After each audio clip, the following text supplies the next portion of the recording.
rare champions for Clan Boss. So this is for April 2020. So the last one I did was in 2019. So this is going to be updated version. We got a plethora of new rare champions that are actually very viable in Clan Boss. So a lot of the old champions that were pretty high on the list actually dropped down. So it actually shows their age. And these new champions are amazing, man. So today I'm going to be joined by my brother, Killer. You guys probably saw him in my last video where I trolled him. Where I opened up his voice shards and I pretended he got Hegemon. You guys can go check that out if you haven't already. It's a pretty hilarious video. And yeah, he's going to be joining us and he's going to be talking about some of the champions. And yeah, he's going to be opening up his own YouTube. He already has a YouTube channel, but he hasn't uploaded it for a long time. But he's planning on making Gravechill Legends content. So if you guys want to subscribe, you can subscribe to him. Links in the description. And yeah, let's get started, guys. All right, so this list is going to be in order. I know you guys like it when I do the list in order. It gives you an idea of who is better than who. But the thing is, though, it depends on what you have in your account. If you already have a team with legendaries and epics that are better than these guys, then you can just use the ones that you think are viable for your team. We have one that probably wasn't even on the list before in 2019. She's a pretty underrated champion. It's Marked. So Marked is very, very good support champion. Her A2 is not going to be viable at all for Clan Boss, but her A1 is going to be very good. It has a decreased defense, but it is the weak version. And as you upgrade it, it's going to increase your chances of landing that decreased defense. There are better champions than her at placing that decreased defense, which is why she is lower, but she has a very, very good A3 ability. So she places block debuffs on all allies for 1 turn, so that's going to help you with a stun against the Clan Boss. And also she has a big version of increased defense. That's actually crazy for all your allies. And if you look at it, you gotta max this out, man. 6-turn cooldown right now, right? If you max this out, it's gonna be a 3-turn cooldown. That is very good, especially when you got turn meter boosters on your team. Yeah, she's one of the most underrated rare champions. I see how people reviewed her on Clan Boss. Oh, she actually has high reviews, but not a lot of people make videos on her. So yeah, she is number 10 on the list, and let's go on to number 9. So coming in at number 9, we have Gravechill Killer. Cass. I'm just kidding. I'm joking, guys.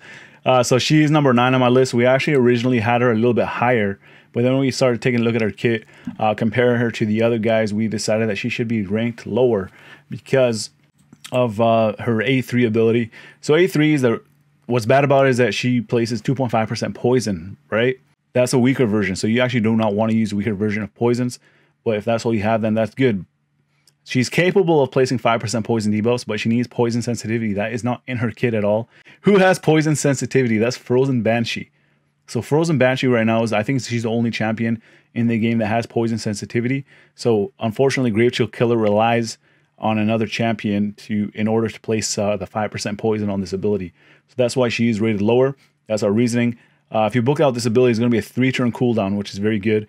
And you can increase the damage that it does. It is a double hit, so that is actually very good. Her Blood Chill ability is a 3-turn cooldown when maxed out. She has a 100% chance of placing a 30% decreased defense. But here's the thing. You want to use this ability second after she has poison. After the Clan Boss has poison on him. Because you're going to have a 100% chance of placing the 60% decreased defense. That is a big version. Yeah, which is going to be much better for sure. Alright, so her A1 ability. A1s are really important for Clan Boss. If you have any champion that have good A1s, you want to use those champions. So another reason why she's rated number 9 is because her poison is only 50% chance of placing, and it's only a single hit, but it's a 5% poison, which makes it very good. Not very good, but makes it better. So that's why she's even in this list as in the top 10. So yeah, her speed is kind of low compared to the other champions. I mean, 96 is not bad. But yeah, let's move on to number 8. Coming in at number 8 is Pain Keeper. You guys probably know her from these unkillable comps. Those comps did get nerfed, but she is one of the driving factors in that comp. She gets it going with her ability to combat tactics, decrease the cooldown of all ally skills by 1 turn. Thing is, though, it's a long cooldown, so you actually want to decrease the cooldown of it. So you got to use books on her. So it's going to be a 4-turn cooldown when maxed out. This is a very, very useful ability. All her abilities are useful. This is why she is in the top 10, and she's higher than the other 2. Her A2 ability is an AoE, but what makes this very, very good is actually it's a heal that heals all allies by 15% of this champion's max HP. So if you build her high HP, her heals are going to be very good, and also it's going to be a 4-turn cooldown. Her A1 ability is also very good. It's a double hit. So if you build her with War Master, she's going to be dishing out a lot of damage. And the cool thing is it's damage based on defense and attack. So you don't really need to build her with a lot of attack, but build her with some HP and make her durable. She's going to be dealing a little bit more damage, but that's not why she's there. And she can fill her turn meter by 10%. So she's going to be having more turns, especially if you have turn meter boosters. So let me know down in the comment section. Do you guys agree? Do you think Painkeeper should be number 8 on this list? All right, coming in at number 7, we have Athel DeGeneres. I'm joking. You guys see the picture of my old Athel thumbnail? So Athel a long time ago, not really a long time ago. This game only been out for a year, but last year Athel was probably maybe top 3 in terms of clan boss. But over time, as they started releasing more champions, she started dropping lower and lower. So now she is number 7, which is still pretty good if you think about it, because she is pretty. I don't know. I can't say pretty old. She doesn't look old, but you know, she's a pretty old champion. She's been there since release. So she got a triple hit on her basic attack, and it's a 100% chance of placing a 25% weaken. So that's a big version of weaken. And if you build her with Giant Slayer, she's gonna be dishing out more damage. So it is very good.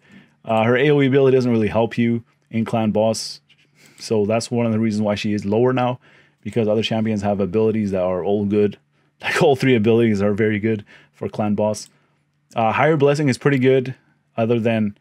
So the reason why I say that I talk about counterattack, if she has a counterattack buff on her, and then she uses this ability, she grants herself an extra turn, and that's going to take away the duration of her counterattack. That's going to drop it by 1. So that's actually not good.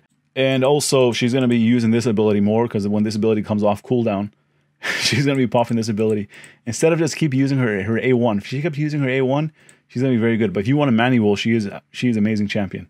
Number 6, we have Kael. Oh man, guys, I did it. I dropped Kael out of the top 5. So why did I do that? Am I a hater? No, I'm not a hater, guys. So the reason why I dropped Kael out of the top 5 is because he has 2.5% poisons in his kit. That is not very good. So he has one ability that is kind of useful. I mean, obviously having 2.5% poison is better than having no poison, but there are champions that can do much better work than that. His A2 ability is almost useless against the clan boss. It is useless for the clan boss. I thought it was that it filled it when he gets a critical hit. It's filled his turn meter, but that's not what happens. Only if he kills an enemy. His A3 ability is the one that's very good for clan boss. It's a 4-turn cooldown ability that attacks 4 times at random, so that all those hits are going to go straight to the clan boss. And he has if you max it out, 50% chance of placing a 5% poison debuff for 2 turns. So what that does is it has a chance of placing 4 5% poison debuffs. So this is the only thing that's keeping him on this list. Like the other champions would probably be higher than him if he did not have this ability. So yeah, for now, Kael is still in top 6, I say. And let me know down in the comment section, what do you guys think? I know he can do some damage, but some people do not want that 2.5% poison. Coming into the top 5, we have a newcomer. We have the homie Fleshmonger. Look at this dude. So Fleshmonger is a crazy champion. I was looking at his kit. I was like, yeah, this guy's better than Athel. Right away when I saw his kit, I'm like, yo, this guy's better than Athel. Why is that? Why is he better than Athel? So Athel has weaken, right? As I said, triple hit, weaken.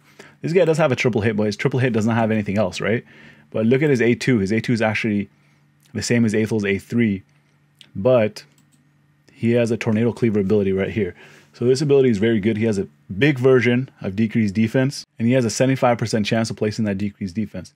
So that is very good. And also when he uses this ability, he grants himself an extra turn just like Athel does, except when his cooldown, when he goes, his other abilities cooldowns go down. I mean, this ability's cooldown goes down. So he's going to be using this ability more often, which Athel just uses her AoE ability for no reason. So yeah, he's got all 3 very good abilities for clan boss. And that is why he is number 5, top 5 on this list. Let me know in the comment section, what do you guys think? So coming at number 4, we have Apothecary. Apothecary is great because the A1 attacks 3 times at random, right? But there's only one target, just the clan boss. And then pair this with Giant Slayer, and Apothecary is doing a lot of damage if you get the procs. The A2 ability heals a target ally by 35% HP. This heal can be critical. Max that out, 2-turn cooldown. He's doing a huge heal. This is great for newer players that don't have the lifesteal gear. So this is really great for that. Buna Speed places a 30% increased speed buff on all allies for 2 turns. Fills the turn meter of all allies by 15%. Max it out as a 3-turn cooldown. And if you make this guy fast, he's already really fast. 106 speed.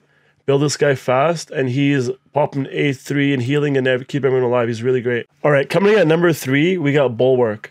So Bulwark is defense-based, which means that he's more tanky. And then Defense is actually really important on clan boss to survive the hits because the clan boss hits really hard. This damage based on defense attacks one enemy 2 times. Each hit has a 15% chance of placing a weaken for 2 turns, but if you max it out, he has a 30% chance of placing a weaken. It is a weaker version, but if you don't have anyone else, it's pretty good. And his A2 attacks one enemy, has a HP burn debuff for 2 turns. Max it out is 100% chance, and it's on a 3-turn cooldown. So he pretty much almost has 100% uptime on this, which is HP burn does a lot of damage.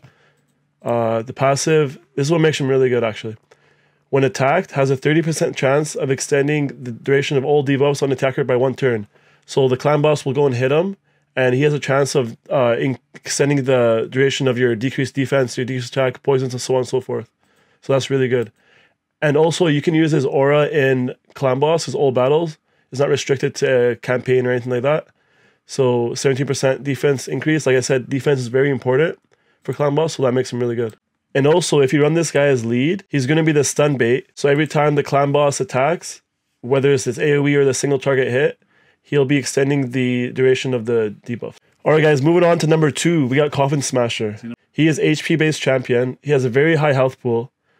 And his A1, this one makes him really good. Attacks one enemy 3 times.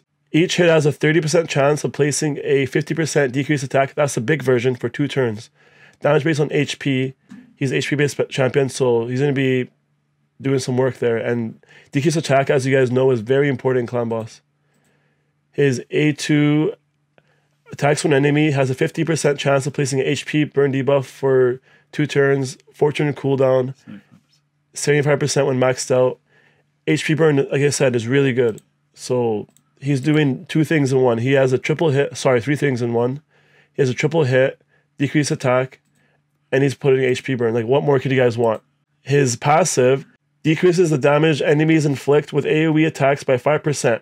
The clan boss does an AoE like 2 times on the rotation. He does AoE stun. So for those ones, your allies are taking reduced damage. So coming in at number 1 spot, a lot of you guys may have guessed it, Frozen Banshee.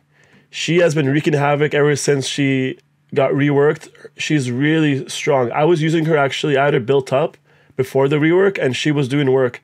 Now with the rework, she's doing really, really well. I'll show you guys why.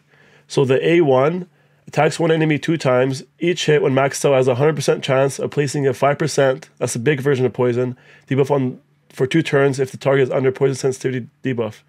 Now, with the rework, her poison sensitivity, before it used to rely on having debuffs on the boss, but now it just straight up right away applies a 25% poison sensitivity debuff for 2 turns. And as Ali said earlier, she's the only champion in the game that has poison sensitivity.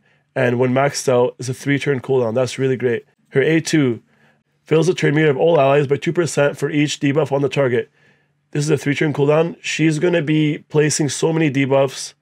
Your other guys, hopefully you guys are running a decreased attack, decreased defense, weaken, so on and so forth. So the clan boss can have 10 debuffs on him, right? Assuming you guys are having 10 debuffs on, 2%, that makes it 20%. So she's filling the turn meter of all allies by 20%. That's really good. And it's on a 3-turn cooldown. Also, her aura could be useful if you are just missing a little bit of accuracy from the cap. So you could also run her as a leader. And her, like I said, her speed's pretty high. Her stats aren't too bad. She's not too squishy. And yeah, you use her. She's number 1. She will place a lot of poisons. All right, guys, did you miss me? I'm just kidding. All right, so yeah, that was my brother Killer Cats. He's still trying to get used to being in front of the camera. If you guys check out my old videos, he was probably better than me when I first started. You guys can check out my old videos and see how far I've come in terms of comfort in front of the camera. So yeah, he's still working on that, but he's gonna be very good. You guys can go check him out on his channel. Link in the description. So Killer Cats. Yeah, so that is the list. These are the top 10 rare champions for Clan Boss in I guess from April 2020. So if they release more rare champions, we will actually update this list. So if you guys found this video helpful or entertaining in any way, make sure you guys drop a like. And if you guys are new to the channel and like to see things, consider subscribing. Actually, you know what? Don't even consider it, man. Just subscribe, guys. It's free, man. Just do it. Yeah, subscribe, drop a like, and yeah, sub to my brother's channel as well, Killer Cast. So as always, I want to thank you guys for watching. I'll see you guys in the next video.